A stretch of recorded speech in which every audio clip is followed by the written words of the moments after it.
Remember the hereafter,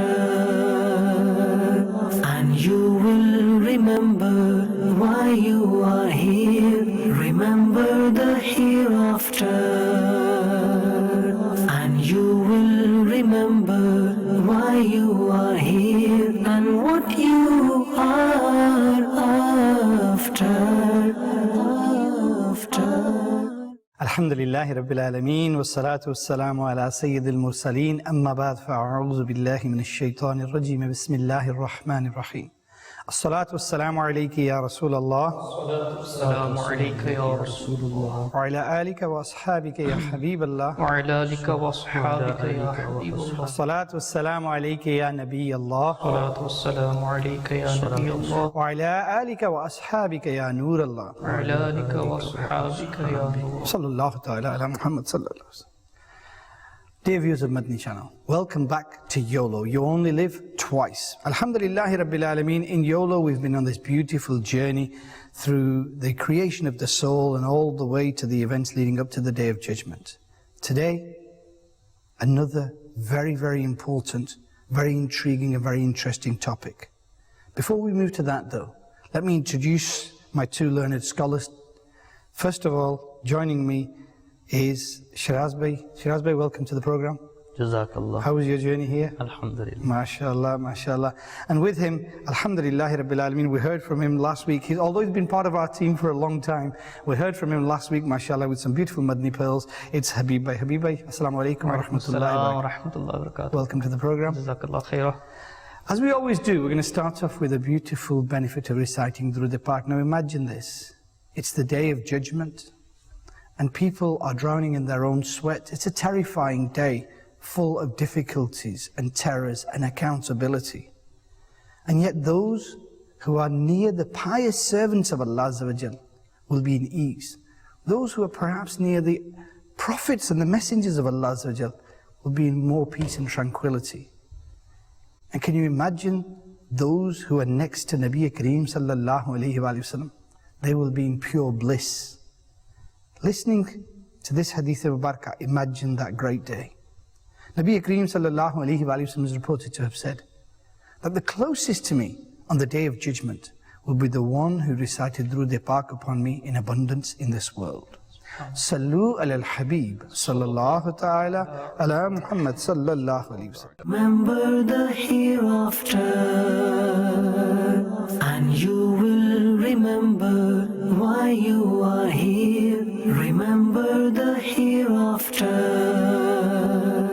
and you will remember why you are here and what you are after, and what you are after. Life will become difficult. Challenges, disasters, tyranny, injustice will cover the earth. As we see at the moment, injustices are increasing. Killings are on the rise. Wars and calamities are starting to surround the world. In these dire times, where do we look towards? For some relief. We look towards the hadith of Mubarak of Nabi Kareem sallallahu alayhi wa sallam. Akka Kareem sallallahu alayhi wa sallam gave us the glad tidings of a righteous ruler who will fill the world with peace and justice. He is Mahdi, radiallahu ta'ala. From the lineage of the Prophet sallallahu alayhi wa sallam, from the children of Hazrat Fatima Zahra radiallahu ta'ala anha. His name will be Muhammad. He will unite the Muslims, and then he would lead them into battle. Now we heard about the great Imam Mahdi in the last episode and the one before. We looked at his qualities, his traits, and where he will be and how he will come to be known. He will lead an army, and that army will fight a huge army of the disbelievers. A third, upon seeing the huge army of the disbelievers, will run away. 2/3 will fight, a third will die, and the final third will survive and be victorious. And as they're celebrating the victory, they will hear an announcement. O Muslims, the Dajjal has come onto your lands. Al-Masih al-Dajjal, the liar and the deceiver. My dear Islamic brothers and viewers of Madani Channel, we've all heard about this Dajjal. Every prophet of Allah Azza wa Jal told his ummah about this Dajjal. Today we are going to learn more about him. Today we want to learn who he is, what he is, how he looks, what he will do. Let's turn to our learned scholars. I'm going to start with Shiraz Bey. Shiraz Bey, there is this hadith mubarakah that I've tried to set out in relation to Imam Mahdi, and then this announcement in relation to the Dajjal. And then, you know, the Hazrat Imam Mahdi sending out 10 horsemen, and Nabi Kareem sallallahu alayhi wa sallam saying that I know their names, I know the names of their fathers, I know the colors of their horses. These are the 10 that are sent out to investigate whether this is truly the Dajjal. What is this Dajjal? So Dajjal is like all the hadiths, if you gather them together. So the signs of his coming will be when droughts increase, when rain stops raining, when land becomes unfertile, when rivers disappear. So you can imagine these things are starting to take place now when air changes. So air quality will change. Now this person or this thing, he'll have hairy arms, but he'll have a very clean neck. He will be around 30 years old when he is first seen. There are some descriptions or some misconceptions about it being a beast of some sort, but it will be a man. It will be a normal, regular type person. Balki, the some ahadith give you the impression that the way he is, his physique will become attractive to people. And this is one of his illusions, that people will end up becoming attractive to this person. Inshallah, we'll talk about that in time. Now, between his two eyes, and I said two eyes because one of them is loopy. Okay, so he'll have one eye and the other one is like loopy, and it's like just slightly hanging out of its eye socket. And he'll have within the forehead, I think it's described as a floating grape. Yeah, as a floating grape, yeah. It says Qaf, Fa, Ra. And a mu'min, a believer, will be able to recognize this. And those, remember, at that time, Harun Bhai, we missed out one of the signs of Imam Mahdi arriving was that he will come when Islam will only be in the Hijaz.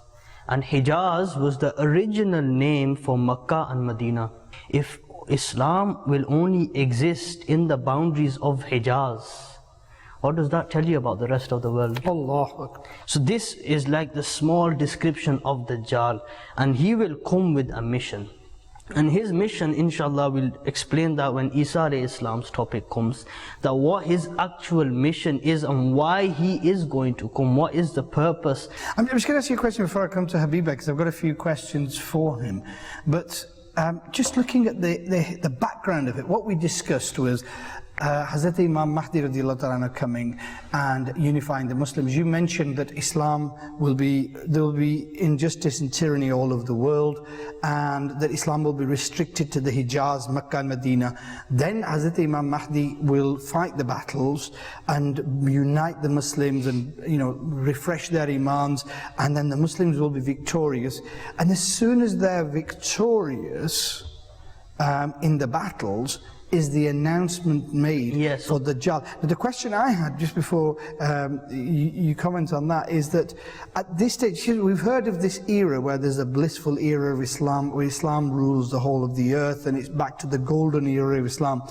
But this in between isn't that, is it? That's going to come later on, isn't it? And when Hazrat Imam Mahdi completes the battle and the announcements is made, are we in that golden era of Islam, or are we before? Just timeline. So basically, when Imam Mahdi has arrived, at this point in the dunya, in the timeline of the worldly life, there will be corruption everywhere, lies, there will be, torture, killing, death. Imam Mahdi, if you read his biography, it's like he doesn't even rest. Soon as he is announced, that's it, he starts his mission of putting justice in the land. One of the main things we mentioned, and this is one of the biggest signs, is the conquest of Constantinople, Turkey basically, Istanbul. And that will be conquered, it will be taken off Muslim hands. And then Imam Mahdi, one of the biggest things he will do, and this is one of the biggest signs, is Imam Mahdi with his army, they will reconquer Istanbul, basically that region, that area. And then after that, soon as they have conquered that land and there is peace and he's put justice into the law system around the entire world, soon as this has happened, they will hear that the announcement of Dajjal has arrived, that he is here, and straight away his corruption and his deception has started to pollute the minds of the people. Dajjal, the root word itself, what does it mean? It comes from the word Dajjala, which basically means to cover or conceal, and from there the ulama ikram give the applied meaning of deceiving people, Deception. covering their mind. Why is he called Dajjal though? I mean, what is he there to do? What is his main mission that he's been given this name of Dajjal by, I assume, the best of creation, Nabi Kareem sallallahu alayhi wa sallam? Yeah. What is he there to do? His main mission is to deceive the people, turn them away from Allah subhanahu wa ta'ala. And it will come to a stage where he himself will then proclaim to be God as well. So that is his main mission, that people believe that he is God and leave Allah subhanahu wa ta'ala. There's something about him having a river of fire and a river of water and rain. What's all that about? So basically, so he will have, now this person will be, if in our terms, a magician. So it's not just, he's a straightforward guy and he's causing, he will deceive people with illusions. He will cause people, he will say to people that this is my heaven and this is my hell. And he basically, in front of them, he will somehow delude them, cause some sort of illusion, where a person can see that this is a heaven. And people, the Prophet ﷺ says that the one who takes and goes inside his heaven, he will end up in hell. Allah. And the one who ends up in his hell, goes inside his hell, i.e. accepts the tribulation, he will actually be in heaven. Now the scholars have given different interpretations about this hadith, but our mainstream scholars have mentioned, our authentic aslaf, they have mentioned that when a hadith is mentioned, you should leave it upon its itlaq, i.e. you shouldn't restrict it by meaning, you should keep it as it is, the way the Prophet ﷺ has described that event to take place. There was some mention that he will make it rain. Yeah. I mean, so he will command and suddenly it will start to rain. Even regarding the orbit of the sun and the moon as well, it's mentioned that he will command when the orbit will start, when it will end, and these kind of things he will do, and these were part of his trickery. And something else. So is it an illusion, or will he actually be able to make it rain? So even Harumba, you know what? There's an invention, right? I think it's in Texas, and what they've done, they've made this machine, right? That can make clouds. It makes clouds. It makes clouds, and the clouds make it rain. That's one possibility. Remember, there's actually a country that has mentioned that they're planning to make a second moon. Now I don't know how they're going to do that, but they're planning to do something like this. So technology is going to be quite advanced. That's an interesting one, because one of the things that I was listening to and reading about was that the Dajjal will come into a system. For somebody to accept illusions and be deceived easily is not that easy, if that makes sense. But because of the system that will be in place, people will readily believe. And that made me think, because aren't we in that system at the moment with social media? Yeah. Because social media and general mainstream media, what you see is far from the truth. They report what they want to report. They give you a one-sided image. I mean, we mentioned a few weeks ago on this very program that social media is that misleading, that you will know everything good about my life, but you won't know the reality of my life, and you will think my life is blissful when it isn't. you know, because of what I post on Facebook and Twitter. So like you said, you know, they only show the good parts of their life, the negatives are hidden. But that's a deception, isn't it? That is a deception. And you know, for example, now if you look at the hadith, I think it's mentioned on 3 different occasions that Dajjal will kill a person and bring him back to life. There was one thing that I came across, which was that gold and silver will come out of the earth and follow him. So yeah, so the treasures of the land, the national treasures, every sort, if it's oil, national treasures of a land like our country, whatever the treasures are of that country, the kings, the queens, the ministers, the presidents, they will follow him. That are the treasures of the land, that are the gold and silver of the land, they will accept him. For the true Muslims, their iman is going to be tested to the extreme. His deception, people will be mesmerized by his character. They will be so deceived by this person that forget his negatives. They will think, I just want to see him. I just want to know what he's all about. I just want to see, how he does all these things. But the true mu'min will see the word Ghaffara. The true believer. Now remember, the true believers will only be in Makkah and Medina. Allah, Allah, Allah. So if you put all these hadiths in mind, the ones that are out of Makkah and Medina, they fall into the opposite category. The Hadood of the Haram. There is one narration which says that the Dajjal will go to the Hadood of Haram, Madinah to Munawwara, to the side of Uhud. That is a certain time that's going to come, like when Isa alayhi salam comes as well, where the 2 angels, Mikael and Jibreel alayhi salam, will basically be stood there. That is a later time, that will happen, and that event is one of the most significant events that you will study in the events of the Dajjal. Is one of the most craziest events that I have ever read. How long will he be around for? So he will be here for altogether. Now this is another very interesting scientific event that will take place. He will be here for 40 days. Now his first day would be like a year. And this will be a complete year. Like there will be 365 days in this one day. So the sun will stay above your head for half a year, and then it will, sun set, that period of time will be a few months, and then it will be night for another 4 months, for example. So like a normal day, but this normal day, the sun will take 1 entire year to go, to do its orbit, the sun of the earth. Like there is, I think it's Siberia or somewhere where the sun doesn't set for 6 to 8 months. Greenland. Yeah, Greenland, when it goes basically on the horizon and bounces back up and comes all the way. The droughts, the rain, the no rainfall. So the position of the sun and earth, they will change somehow. Something will happen scientifically. Scientists are seeing. Well, we know it's possible because it's happening at the moment. Yeah.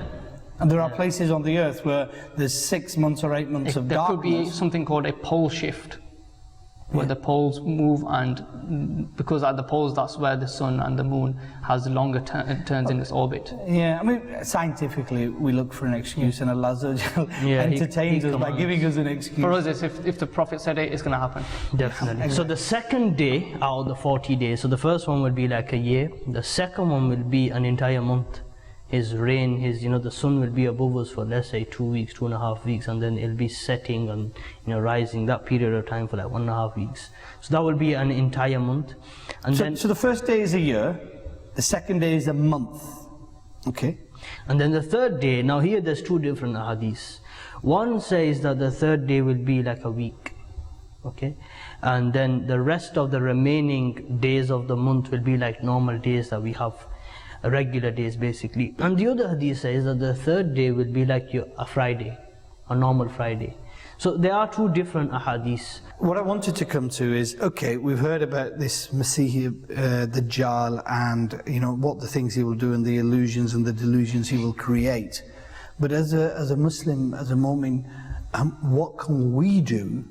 Because every single prophet of Allah Azza wa Jal has warned their ummah of this Dajjal. Indeed, Nabi Kareem sallallahu alayhi wa sallam, I think was asked, okay, what if he comes in our time? And Aka Kareem sallallahu alayhi wa sallam, the mercy to the universe, said, don't worry, I'll protect you if he does, in the era of Nabi Kareem sallallahu alayhi wa sallam. But now, if the system for Dajjal is there, and we know all around us there is lying, cheating, delusion, fraud, everybody. I mean, you know, one of the signs of the Day of Judgment that Nabi Kareem sallallahu alaihi wasallam said was, two people will talk and they'll say, in such and such a village, in such and such a place, there is a person who is truthful.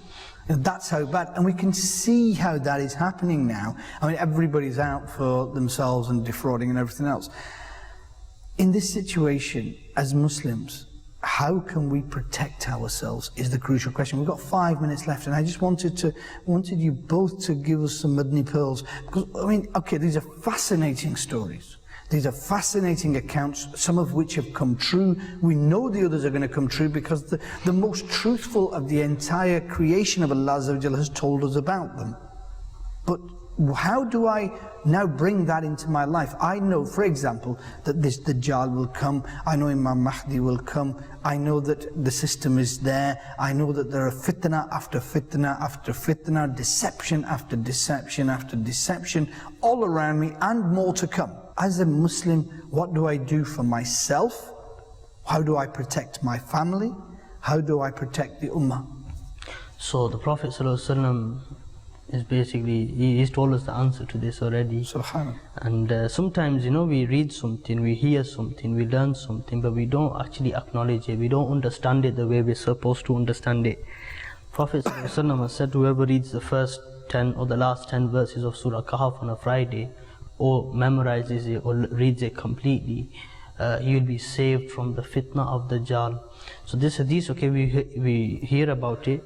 We see WhatsApp status where, you know, people put up Surah Kahf on a Friday, but how much do we actually contemplate about the meaning of this hadith? Allah. So, you know, Suratul Kahf itself tells us so many things. Just the opening story in Suratul Kahf was about migration. The very first story was about migration, where the 7 people, they seen all the tyranny of that leader, Daqyanus, and rather than, you know, living in the luxuries of his castle, they protected their iman and they went out to hide. And on the way they made the dua, Rabbana atina min ladunka rahma wa hayyi lana min amrina rashada, that Ya Allah, guide us, give us mercy from your, you know, from yourself, and, you know, guide us what we should do in this situation. So put your full trust in Allah. And then Allah Azza wa Jalla guided them and put them into a cave where, you know, it became a miracle that's mentioned in the Quran. Now every single story inside Surah Kahf, like the heaven of Shaddad, now he built a heaven. He said, okay, I've heard about these stories about heaven, I want to make a heaven. Dajjal will be giving people heavens. So now what happened to his heaven? It finished. This will remind us that we don't need Dajjal's heaven, we need Allah Azza wa Jalla's eternal heaven, everlasting one. So every single story, this is just a glimpse of it, every single story in Suratul Kahf, which starts off with migration and protecting your iman, all the way up to the end about the Ya'juj Ma'juj. Every single story in Suratul Kahf will protect us from the fitna of Dajjal. We have to clench onto that surah. So correct me if I'm wrong, but Surah Kahf Sharif is almost has the puzzles in relation, has everything in it. Have everything in relation to the Dajjal and the signs and the signals and the ishare in there. I've just made an intention in my mind, and I'm going to share it with everybody simply so that inshallah if somebody else makes the intention, I get the reward for it as well. I've made the intention that I'm going to start reading Surah Kahf Sharif from Siratul Jinan with the tafsir to understand it better. Probably take me a few weeks. You can download it free from dawatislami.net because it's fascinating, because if it talks about that. And the other thing, when you were mentioning the people of the cave, migration, protection, it's all about closing yourself off, because the great people of the cave, what they had, they could have had a life of luxury if they'd accepted the king. And these guys were young guys, like teenagers. They could have accepted that, and they could have had a life of luxury. But they gave up everything that the king was offering them to protect their iman. And what did they do? They went into the cave and they cut themselves off from everything. So is there an ishara there that to protect your iman, you need to cut yourself off? Prophet ﷺ said, Al-Bayt, Al-Bayt, that just stay in your homes, stay in your homes. Right now, even our homes are not a safe place to be via the TV. Exactly, I was going to say that. But you know, when you go into a cave though, if you went into a proper cave, you wouldn't have TV, you wouldn't have internet, right? So, although funnily enough, in some places there are people living in caves with internet, but the point is this. If you cut yourself off, then from you the will system. From the system. How is that? Inshallah, you know, the system will cover that in the next segment. You know, the segment that we got next, the topic, that will cover all this system that we're on about, inshallah. You see, what I wanted to leave the viewers of Madani Channel is, we're already run out of time, but is that how do I protect myself against Dajjal and his system? And the simple answer in my mind is that if you are in your homes, if you've got films, dramas, internet, your children are watching it and everything else, yeah, then you won't be able to protect yourself because you have let the virus in. The way to protect yourself is have a Madani environment, and you have a Madani channel. Make sure you watch, you know what your kids watch, and make sure that they're protected. Limit what you're watching as well. Limit what you're watching as well. I had one brother who I spoke to earlier today, and he was worried about his children and everything else, and he was saying, you know, I want to do this for them and that for them, and I want to provide a good school environment for them and everything else. I said, that's true, and I agree with that, but more than that, it's not what goes on at school, it's what goes on at home that matters more. And I said, you know, and so we need to change our lifestyles so that we don't become the forerunners of Dajjal, because if we're away from deen, for example, the example you gave, if a person doesn't read his salah, doesn't read the Quran, has no idea of, you know, the love of and the sunnahs of Nabi Kareem sallallahu alaihi wasallam, doesn't have a Madani environment, lives, you know, Bazahir is a moment, but, you know the traits of a true Muslim, then there is a grave danger, isn't there, that he will be in the system of Dajjal or the followers of Dajjal when he comes along. Is that not a danger? He's already put into he's like accepting the trap. He's accepting the trap. In front of him, he just needs to walk in. And the only ones that will be protected is those, as you said, you know, who are taking steadfast on the Quran and on the Sunnah and on Salah, and they are protected. You know, these kind of things like social media and these problems that are happening, for us, we might think, you know, life has become easier. But these are actually, in fact, if you look at it at a bigger scale, these are tribulations as well. You know, our children are moving away from the deen, social media, people are not giving time to each other, they're giving time to the mobile phones. You know, children, they're not playing out, they're on their mobile phones playing games. So they're entrapping the children or families, even though there might be two family members sat across each other, they'll be both on the phone. So these things, they are in fact, in the bigger picture, tribulations. The tribulations are all making the system for Dajjal, they're all in preparation for Dajjal. So you won't come into about fascinating subject, and we're going to have to continue it from there next week. It's already 3 minutes past 10, but I'm going to leave you, the viewers of Madani Channel, with nothing but something that is truly amazing, and that is the glorious Quran. And I'm going to come back to what you said. It's verse number 10 from Surah Kahf. A mention when the youths retreated to the cave and said, Our Lord, grant us from yourself mercy and prepare for us from our affairs right guidance. Allahu Akbar. If you want to learn more about that ayah Mubarakah, go to Tafsir Siratul Jinan, which you can download free from dawatislami.net, and then Mufti Sahib has written a commentary and an explanation for each of these verses. Amazing verses. Try and read Surah Kahf Sharif on Fridays to gain protection from the Dajjal, and try and learn about this. A truly remarkable journey today. I learned so much today. Jazakallah to both of you. I truly, you know, it's a fascinating one, and it's a shame, but we're going to have to move on and move to our next segment, the social issue. Sallu ala al-Habib sallallahu ta'ala ala Muhammad sallallahu alayhi wa sallam. Remember the hereafter, and you will remember why you are here. Remember the hereafter,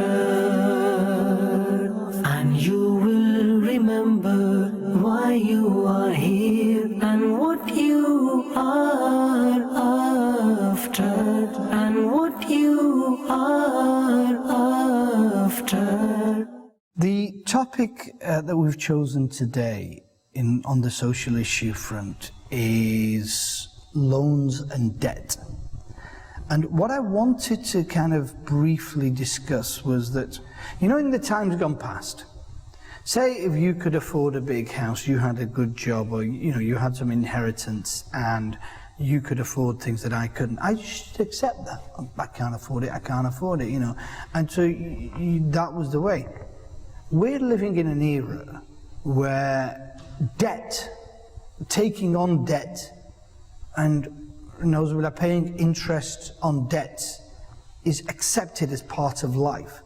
And you've got youngsters who are buying flash cars and, you know, thousands of pounds, and buying all sorts of investments, and nobody's scared of debt. And your average youngster is drowning in debt. Your average household is drowning in debt. When you speak to people, they say, well, you know, I've got this big house, there's 4 people living in it, but I had to take X amount of loans to furnish this house, and they've got all the furniture that, you know, palaces have. They have decor that the palaces have, and they've spent all, and there's this debt culture where everybody seems to be not bothered that, you know, debt is a wrong thing. I mean, let's start from the beginning.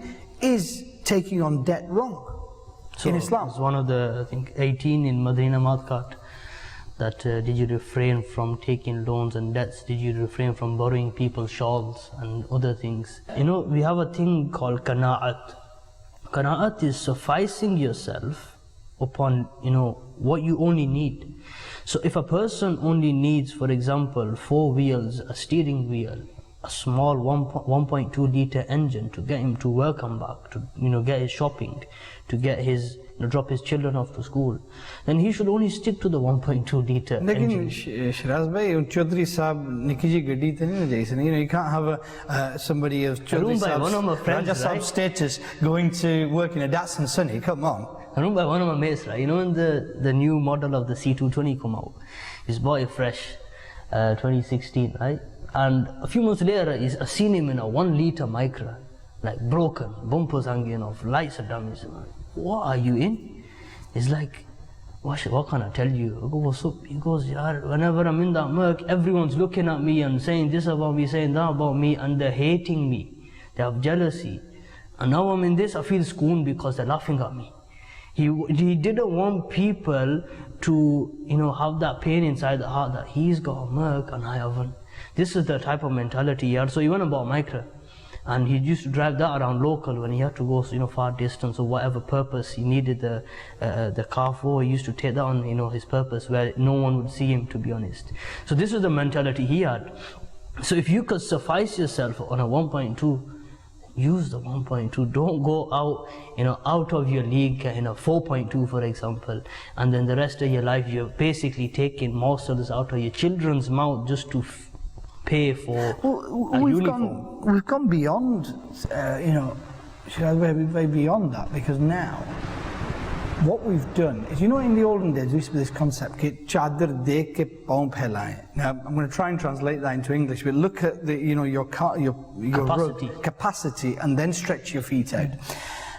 And now, you've got husband working 12-hour shifts, you've got the wife working a 12-hour shift, and the kids are coming home from school and eating cornflakes with milk because there's nobody to do it, and they're then getting themselves ready for mosque and going to mosque, and it baffles you.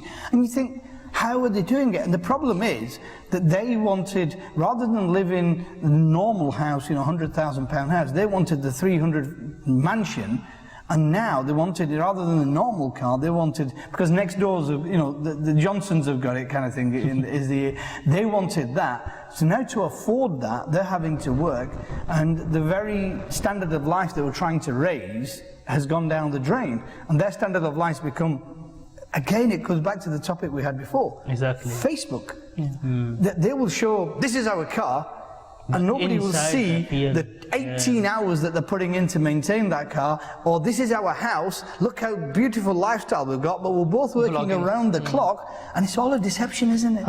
It's even before marriage and the kids.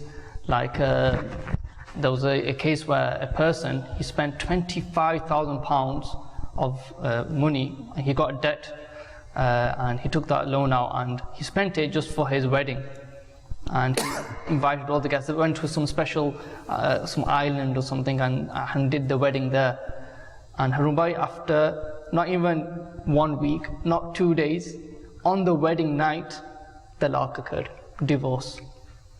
And now that person, he's still, even though he's not living with his wife, he's separated, he's divorced, still paying the debts. He's still paying the debts off. Yeah, I was in like a breakfast place on Leeds Road, right? And there was a newspaper. Front page is a picture of Leeds Road from the top to the bottom, full of sports cars. But they're not even called sports cars, they're called hypercars. From the top, Supercars. Yeah, he's paid for every one of the guests for a sport car, and he's took a loan out. I don't know how many, is well in the 100,000. I don't know how the bank gave it him, and wedding lasted for 6 months, and that was in the Asian newspaper. So baffled for the rest of his life, he's having to pay that off. Help me with this though. You know, in the olden days as we grew up, I mean, call me backwards, call me old-fashioned, yeah? You know, our Buzurg, one thing we saw was that they used to tremble at the word of a loan. Yeah. You know, it was like, Karza leke karna, no way. It used to like be a shame on the family. It was a shame on the family. It was like, this is a taboo, this is, you know, forget it, we don't need it. You know, ek roti pe guzara kar lenge, we don't need it, yeah? And, you know, people used to come around and say, you know, invest in this and invest in that. And you said, Karza leke karna, no, the risks and then the sood and the interest and no. And these days, people are buying, I remember in the past, there was no interest on it. In the past, in our even in this country, there was no interest on the loan you take. It was interest free, and still they were ashamed. And still they were ashamed to do it. Yes. Now that you're paying back double, you're paying back, you know, stupid amounts. I met somebody, and I was either in his house or we were sat somewhere else, and we were talking about it. And he said, I buy things from a certain departmental store. I won't mention the name, and he said my furniture, or you know, the iron and the kettle and everything else. And he goes, I just get it on the credit. I've got their store credit card, and I just buy it on their store credit card. So I've got a lot of things, whatever I need, my kids need, I just go out and get it. And he says one of the advantages is they insure it, so if it goes wrong, they'll come and replace it. But it's all on credit. Now, I was sat there thinking, you can afford to buy a £15 kettle or a £10 kettle. You can afford to buy a toaster. But yet, we've gone down this road so far that even the things we can afford, we're still buying on debt. I mean, is that not waswasa of the shaitan? Definitely. I think, you know, when I said that we're going to cover in the next topic, this system we're living in right now, Harun Bhai, is really getting us in depth with the system. So we are under the system, living in the times that we are living in, where, like you mentioned, you're working 12 hours, husband, wife, children, everything's, you know, all you're doing your entire life is paying off this debt. And this debt increases every time it goes down. You want to think of something else. We're under some sort of system. And the more facilities that are given to us of, you know, money loaning, whether it's with or without interest, the more advantage we take of it. But we don't realize, you know, we started right the very first episode. And one of the definitions of insan in the ayat, innahu kana zaluman jahula. Indeed, the insan, he oppresses himself and he is irrational. I.e., he you know, accepts something straight away. He doesn't think of the consequences. We said, you know, at that time that we will accept free will, but we didn't think of the consequences. And the exact same thing we are doing here. We're taking out the loan, we're accepting the loan, but we don't understand the consequences. You're paying back interest. Sometimes you're not able, sometimes you're going to wake up, bailiffs at your house. And this is, in the culture we live in, society we live in, this is something that is I don't want to go too detailed into it, but it's something that is accepted now. Like you mentioned as well, that taking loan is accepted. But Islamically, we should try our best. Interest is a different topic. Even a general loan, try our best to avoid it. Try to suffice upon minimalism, basically suffice upon how much we actually need, and in that is barakat. In sufficing upon minimal is barakat. Haroon bhai, we have this, I was thinking about this a few years ago. So like the iPhone, for example, back then you could get like the 16 gigabyte, you could get the 32 gigabyte, then you could get the 64, I think the 124, the 22, so you get different ranges. And now what would happen in the youngsters, right? They will have an iPhone, another person will have the iPhone, and they're asking each other, well, how much memory is yours? He's one saying it's 32, the other one saying 64, the other person turning around saying I've got 124 gigabyte. So they're competing with each other. This society has taught us how to compete with each other, and that's what social media is doing as well. One person's advertising his car, the other one's advertising his house, everyone's competing with each other. A person doesn't have the money to actually put something on his social media application, so he'll go and quickly take out a loan, even if it's to hire something. Some people will just quickly hire something, hire a dress, hire shoes. People do all sorts now. Haroon bhai, people take holidays on finance. People take so many unusual clothes on finance now. You could buy a pair of socks on finance. I'm being serious. There's different, you could buy nearly everything on finance. Facilities there, and then is more of a headache, because now all you have to do is just place your finger on it and it goes through. You don't see the money coming into your account, you don't see it going. It's just numbers. Yeah, it's just like, alright, it's gone £2, it's gone £3, it's gone, and all you're doing is putting your finger on it, it accepts it, you hear the ting noise, that's all you hear from your money. You work full week, full month, you get your wage, and all you hear is a ting at the end of it. When you're paying the contactless, you hear the TTT, that's all you're hearing. And this society, this is where stress, anxiety or depression, all this comes in, because we don't understand. Taxi drivers, one of the beautiful things about their job, out of many different ones, is that their money, they see it come in, virtually. They see it because they're given change, they're given cash, they see the money, and they for something that you see, you hold more value to. Like for example, if I was to give sadaqah, I don't see the exchange, I don't see virtually what I get back. So this is why people don't give it, because they don't see the actual transaction. Whereas if you was to give £5 and you're getting some, so the taxi driver, his money is given to him in hand. He respects his money more than the person who gets a large sum but it goes straight to his account. He doesn't see the money, and then he doesn't see it go out as well, so he doesn't feel anything. Whereas if it's come in your hand, you've held it, you put it in your pocket, you've kept it close to yourself. I suppose, yeah, it's lost that, when people used to save in the old days, you just have the little safes hidden away in the houses, and all that's gone now. So it's become that. But what do we do? How do we change our thinking? 2 or 3 minutes left, but how do we change our thinking to get out of debt? I mean, we're encouraged to be in debt from an early age. Right now, you've seen people, especially these clever brain boxes, what they are doing now, there's this new type of, you could say fashion, or this new type of trend where people prefer cheaper things now.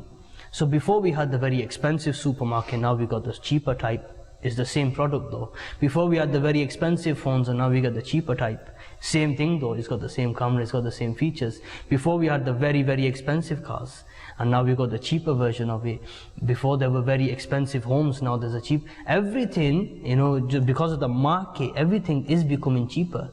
Things are becoming cheaper, and that's the thing we need to nurture to. We need to adjust ourselves into buying cheaper things, but obviously with the quality. And these things are available, it's just us that need to go forward and purchase that thing. Habibi? Point of advice that I will give is only get the loan when it's a dire need. And that too, definitely try your best to find the ones which don't take any interest or any usury in it. And if there is a case of taking a loan and things, and follow what the Quran says, where we would write down the transaction and have it in written, because a lot of cases that have been where the written that I took this amount of money from a person, but it was never proven. Why? Because it was never written down, there was nothing official. So make sure that you do also write things down as well, and that is the hukum of the Quran. And how can you have barakat and blessings if you disobey Allah Azza wa Jalla and His beloved Habib Sallallahu Alaihi Wasallam by taking loans on interest and then pretending to do business or anything else? Where's the barakat going to come from? Allah Azza wa Jalla says that He increases sadaqat and He decreases interest. So virtually we see, it has a few different meanings, but virtually we see that the sadaqah is come out of our pocket and gone into the donation box, but we don't understand the way we will be given it back. Allah says, I will increase the sadaqah, this is His promise. And He says, I will decrease the interest. So even though you might be making more money out of interest, if you're the loan giver, you might be making more money out of the interest. Allah is saying that I will decrease the interest. So the point is, the loan, keep it limited, and just live the life that will make you happy. Putting yourself into a situation where you're just eating toast in the morning, not your normal breakfast, where you're eating peanuts for break time. This type of lifestyle, just to show people, is gonna damage you in the long run. So the stress, anxiety, all the other side effects you get from it, and the cholesterol and everything else that comes with it. Your entire life. Final words of the There are hadith. people that eat takeaway. They complain of being on the poverty line, but they're eating takeaways 5 nights a week. You could get down finance as well. You could get a meal on finance. I mean, it's just, the system has developed. I mean, but it's our mentality, isn't it? I mean, my question to both of you is, how do I stop myself? Is it hopes and desires? Is the thing that we mentioned I'm not in the controlling first my desires, Anna. What I'm thinking is, well, if I want this, I haven't got the means to get it, but yes, I have, because I can take a loan. And then I'm paying off forever these loans for the rest of my life. I mean, some people will die in debt. Yeah. That's the reality, isn't it? You will die in debt. But for what though? Did you get into debt for the deen of Nabi Kareem sallallahu alayhi wa sallam? Did you get into debt to help the needy? Did you get into debt to help your brother? Did you get into debt in serving your parents? No, you got into debt because you had a 2016 model and you wanted a 2018 model. You had a 5-bedroom house and you wanted a 10-bedroom house. That's why we get into debt, isn't it? I mean, how do I stop myself? How do I change the mentality of living within, how do I live within my means? You need to, first of all, build within yourself self-confidence and the ability that, yes, I can live myself in such a way that I don't have to get myself into debt. And as well as this, also make a kind of a review of all your expenses and all your income that you've got, and calculate how much I should be spending, how much I should be saving, and have this in written form, so you can go back to it as well every single month, every single year, just to see where you can. And whenever you can take cuts, for example, you can decrease taking a takeaway, or not buying crisps or chocolates every time you go shop. Try to make them cuts as well. There was a millionaire who actually he used to pick up pennies from the floor, and he said that although I'm a millionaire, but every single penny counts. So we, as probably not millionaires, we should try our best to make cuts and work in a economical way. And if you have the right intention, I suppose, you do it for the sake of Allah Azza wa Jal, live within your means and contemplate and be thankful, you'll be rewarded for that. If I give up my extravagant lifestyle and say, it's like that when you're eating a morsel of food, if you give up one morsel of food for the sake of Allah Azza wa Jal, you get the blessings and barakats of that. So I suppose the same applies. One thing, Islam doesn't discourage spending money. You can do that. However much money you've got, you can, according to that state, you can spend it. If you've got it, I think there's a hadith in Mubarak where Allah Azza wa Jal, Habib sallallahu alayhi wa sallam said, if Allah Azza wa Jal has blessed you, make sure you show it, and it can be seen upon you. I'm going to finish this topic on this hadith in Mubarak, and I think it really sums up what we wanted to highlight today and this culture. Narrated by Sayyidina Aisha Siddiqa radiyallahu ta'ala anha that Nabi Kareem sallallahu alayhi wa sallam used to say a prayer. And that prayer was that, "Oh Allah, I seek refuge with you from sin and heavy debt." Muslim Sharif and Bukhari Sharif, both of them list this hadith mubarakah. Someone said, "Ya Rasulullah sallallahu alayhi wa sallam, how often you seek refuge from heavy debt?" And Aka Kareem sallallahu alayhi wa sallam replied, "When a man gets into debt, he speaks and tells lies. He makes a promise and breaks it. Allahu Akbar." So it's a slippery slope. It's not just the debt, it's the dangers that it produces, and it makes your life a misery. If we live within our means, how blissful would life be? And we could being content with what Allah has declared for you. Subhanallah. Just that itself is the solution to, solution to our depression and everything else that comes. Just being content with what Allah has given you. Allah says, "Kul jahan milk jo ki roti ki za, us shikam ki kanaat pila." There was once somebody said, "Who's the richest man in the world?" And somebody reeled off the name of some wealthy billionaire, and he said, "No." Because if he's a wealthy billionaire, but he's still looking for the next million, he's not rich. He said the richest person in the world is the one who is content with what Allah has blessed him. Definitely. He is the richest person. We are the richest people in the world because Allah has truly blessed us. Rather than look at these dreams and aspirations in this very temporal world, we're going to in a dark and lonely grave. The real visions and dreams we should have in this world is Medina Pak, and in the grave, a beautiful garden, and in the hereafter, the paros of Nabi Kareem sallallahu alaihi wasallam, the neighborhood of the best of creation sallallahu alaihi wasallam. Fascinating topic. If you are in debt, make a schedule, make a table, try and cut your outgoings, try and manage your finances. A true Muslim, a true mu'min, isn't one who just says, "I put my trust in Allah and lets money go left, right and center and wastes it and spends it extravagantly." The real sign of a true believer is that he controls it, spends it where he needs to, but saves it where he doesn't. And let's try and do that and stay away from these loans and debts, especially when there's interest involved because they are haram. May Allah bless us to be content with what He has provided us. Sallu ala al-Habib sallallahu ta'ala ala Muhammad sallallahu alayhi wa sallam. Remember the hereafter, and you will remember why you are here. Remember the hereafter, and you will remember why you are here and what you are after, and what you are after. We've only got a couple of minutes left, so I'm going to keep the Madani recharge quite short, and I'm going to try and relate it back to our topic. Our topic was kind of worldly desires and everything else. A man comes to Ala Hazrat and he says that there is a riyasat, there is an area, province called Nanpara, and the sheikh of that area would be very pleased if you wrote something, because Ala Hazrat used to write. So he said he'd be very pleased if you write something in his, a poem about him, so that he becomes pleased and something nice about him. So Ala Hazrat, and he said, look, he'll give us some donations and we'll use those donations in the way of Allah, we'll do the work of deen with it. So Ala Hazrat wrote to Wo Kamale Husne Hazur Hai, and beautiful Natya Kalam. And at the end of it, Ala Hazrat wrote, and it's something which I'm going to relate back to the last topic we discussed, because our desires take over our life, and we look to debts, we look to other people for all our solutions. And Ala Hazrat taught us some dignity, some pride, because as a moment, you shouldn't be putting your hand in front of other people, you shouldn't be begging, you shouldn't be asking, and that's essentially what loans and debts are, aren't they?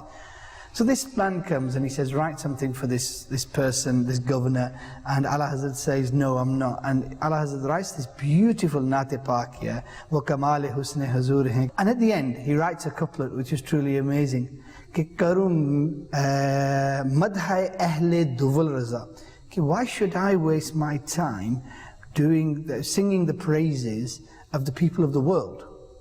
Karum madhai ahle duvul raza. Pare is bala mein meri bala. May Allah keep me away from this.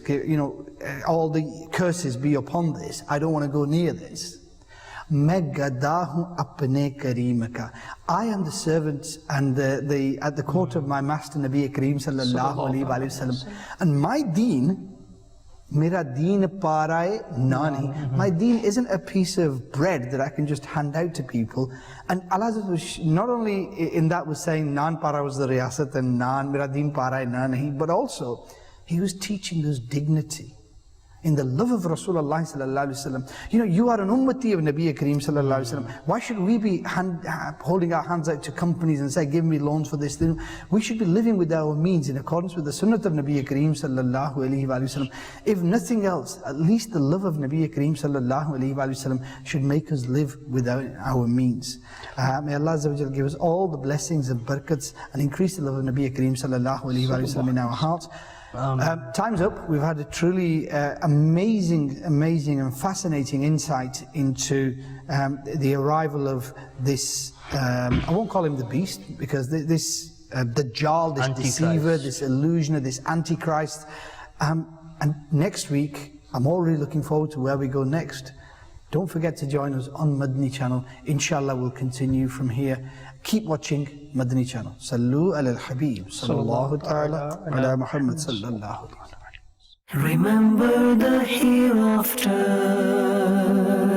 and you will remember why you are here.